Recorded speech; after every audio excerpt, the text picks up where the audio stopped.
I'm Justine Morris, and you're watching Independence Update. Social Security and You. The Clarkson Independence District Library will be hosting Kevin Cook from Merrill Lynch on April 22nd at 7 p.m. Join us at the library as he discusses topics regarding Social Security, such as who's eligible for benefits, factors to consider before taking benefits, when's the appropriate time to start taking benefits, and the strategies for potentially maximizing your benefits. You can register for the event by calling 248-625-2212. Attention teenagers, on April 17th at the Mill Pond Park in Davisburg, there will be a teen flashlight egg hunt. Come search for eggs in the darkness of night from 8 to 9:30 p.m. Door prizes, pizza, and beverages will be provided, and awards will also be given. A minimum number of participants are required to hold the event, so pre-registration is strongly encouraged, but will be accepted at the door if minimum is met and tickets are still available. You must be 10 to 17 years old or 18 if you're currently attending high school. The price is $10 per person, and make sure to bring a flashlight. But families, don't fret. On the following day in Davisburg, Friday, April 18th, come out to Mill Pond Park's 16th annual Easter egg hunt and meet the Easter Bunny himself. Children will collect bright, colorful, candy or toy-filled eggs. Pictures with the Easter Bunny may be taken with your camera for no additional charge, and pictures will be available for $3. Children must bring their own Easter basket, and the hunt will be held rain or shine, so please dress appropriate. Parking is limited, and the egg hunt begins promptly at 11 a.m. for children 4 and under, and at 2 p.m. for children 5 through 12. Please arrive a half hour early. Registration is required by 5 p.m. on Thursday, April 17th, and tickets will not be sold at the day of the event. There are volunteer opportunities available, so please contact Casey Reed at creed@springfield-twp.us if you're interested. On Monday, April 21st and Wednesday, April 23rd, off-road vehicle training classes will be held at the Hart Community Center in Davisburg, taught by certified instructor Charles Comstock. Safety is a must with any motorized vehicle. This training is open to persons of all ages, but is required for students ages 12 through 17 who wish to operate an ORV, which include an ATV, motorcycle, or related 2-wheel, 3-wheel, or 4-wheel vehicle without direct adult supervision. It is a 2-day class, including an exam. Upon successful completion of the program, students will be issued an ORV safety certificate. Students under the age of 16 need to be accompanied by an adult. Classes are $20 to $25, and if spaces are available after the registration deadline on April 14th, a $10 late fee will be applied. Calling all superheroes. On April 11th from 6 to 7:30 p.m., you're invited to dress up in your favorite cartoon action hero. Children ages 2 through 5 can help us fight crime superhero style. Join us for dinner, games, and a craft at the Waterford Recreation Center. And a guest appearance will be made by Spider-Man and his friends. You must be accompanied by a parent or guardian, and the deadline to register is 5 days prior to the event. The party is $9 for residents, and if spots are available after deadline, a $10 late fee will be added. Mark your calendars for Saturday, April 26th at 1 p.m. for an hour of puppetry. Digby Digs Deep is being presented by Once Upon a Puppet at the Clarkson Village Players Depot Theater. Digby is a happy dog whose greatest passion is digging holes. He's taken in by Lord Wolfington, owner of All Mammals Manor, a home to lost and stray animals. When the manor falls on hard times, Lord Wolfington holds an open house so the animals can showcase their special talents. If the animals find homes, then people will invest and keep All Mammals Manor going for many years to come. Things go awry when Mr. McNasty and his sidekick Nipper plan to sabotage the open house and make off with the Wolfington family fortune. Can Digby save the manor from the unscrupulous pair? Will he be able to use his talent for digging to foil their devious plot? Find out in this story, where we learn you should never judge a book by its cover, and by digging deep, we can uncover our own hidden talents, just like Digby. There's lots of fun characters, songs, and excitement for all kids of ages. Call 248-575-4104 or go online for tickets at www.clarksonvillageplayers.org. The Mind, Body, Green Community Expo is a free event on Thursday, April 17th from 5 to 8 p.m. at the Clarkson High School. The expo showcases the best of best businesses and services in the Clarkson area, focusing on the health industry, wellness, green technology and initiatives, longevity, quality of life, nutrition, strength training, fitness, rehabilitation, and more. So come and check out your local businesses. Now, join me and Clarkson Community Schools Superintendent Dr. Rad Rock in our new weekly segment, The Thread.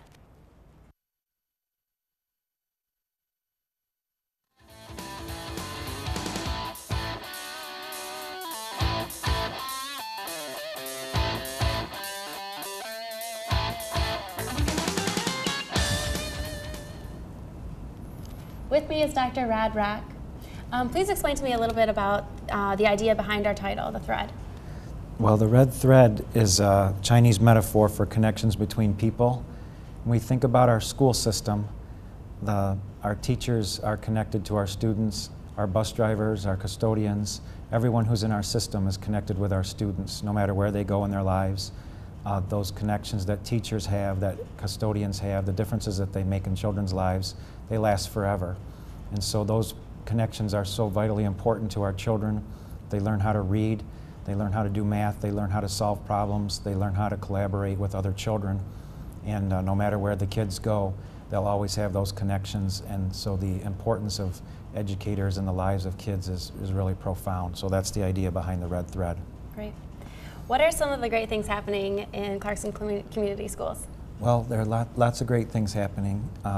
Our junior high band just completed solo ensemble, and also our choir and our orchestra, and they just had a fantastic performance, did so well. Lots of 1s and 2s for our students, and we have an outstanding music program. Erica Davenport is a junior on our girls basketball team this year. She was named the Class A Player of the Year, which is really an outstanding achievement. The team had another fantastic season, and she was the outstanding player in the whole entire state, which is really amazing.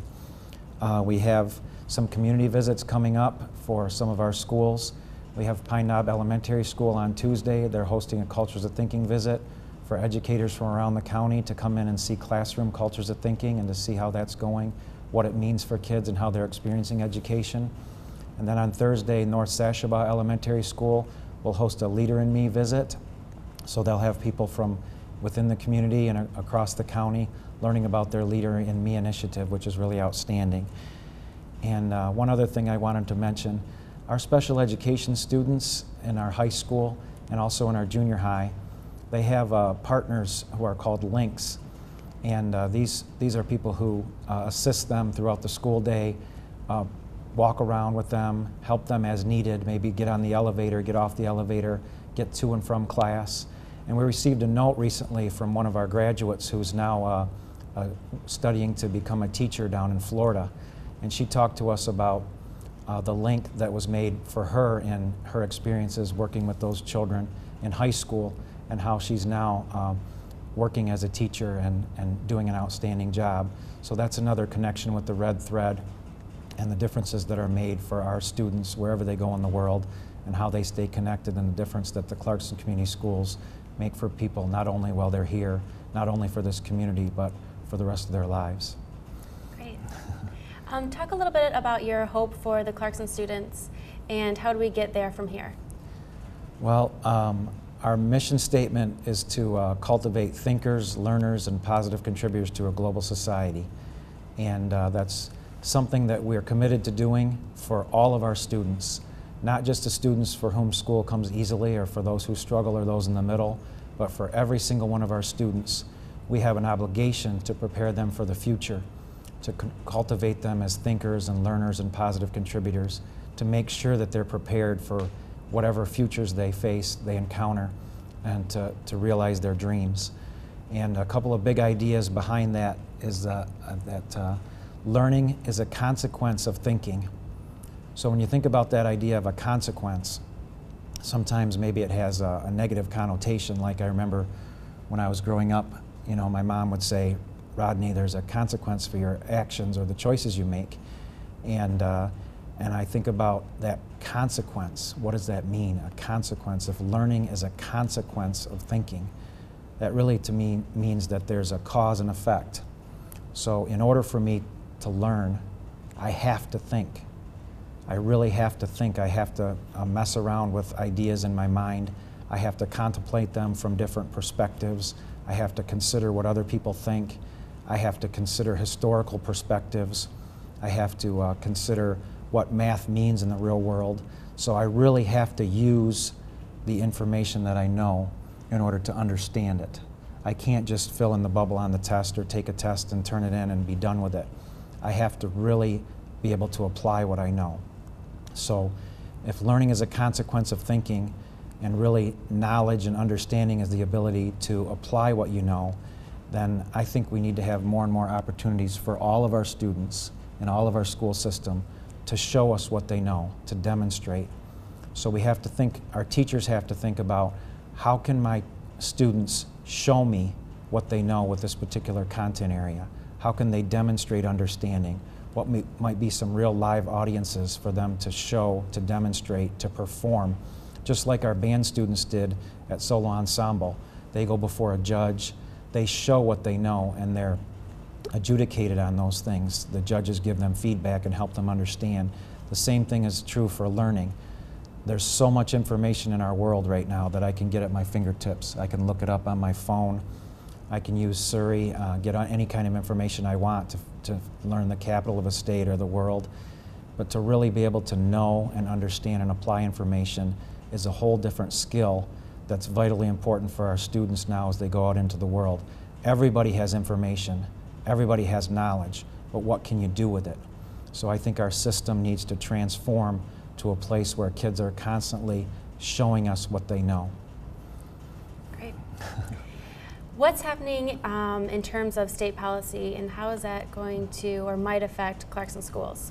There's some really important things going on right now in policy. There's some consideration of a budget. The governor has put forth an idea to give schools an increase, which we haven't had for several years in terms of increased funding. Our costs have gone up, and we've balanced our budget by working closely with our employees, taking concessions such as pay freezes and new insurance that they're contributing to. And our costs still continue to go up, and it's a challenge to meet all of our needs in terms of our technology, our building and grounds. It costs money to plow the sidewalks and to buy fuel for the buses. It's very expensive, and those costs we can't control. So having revenue that allow us to purchase not only those kinds of things, but also things that our students need, like pencils and paper and all that. There are costs to everything. So our school district has been very frugal and very financially sound, very fiscally sound, and we need additional resources in order to meet the needs of our students. And so this budget proposal that's before the state right now would not cost any more money to taxpayers at all. It's a different distribution of those funds. It's called the Classroom and Kids Proposal, and it's supported by a number of educational entities across the state, and it's budget neutral, and it would provide as much as $300 additional per pupil, which compared to what the governor is offering is $110 per pupil. The Senate and the House have both messed around with that a little bit, toyed with that a little bit, offered some different alternatives. And what we want to really emphasize to our legislators and to our community is, with no additional costs, just a redistribution of the money that's already there, our school system could have an increase of up to $300 per pupil, which could really help us a long way to meet our technology needs, our building and ground needs, to help with our strategic plan implementation. So we're hoping that our legislators will really listen to this proposal and carefully consider it. Great. Well, thank you for joining us, Dr. Beck. Thank you very much, Thank Justine. You. That's all we have for you this week. As always, if you have a story or information you'd like to share with us with Independence Update, contact us at 248-623-3661 or email Matt Blow at mbleau@indetwp.com. And don't forget to follow us on Facebook and Twitter. Thanks for watching. I'm Justine Morris. Have a good week.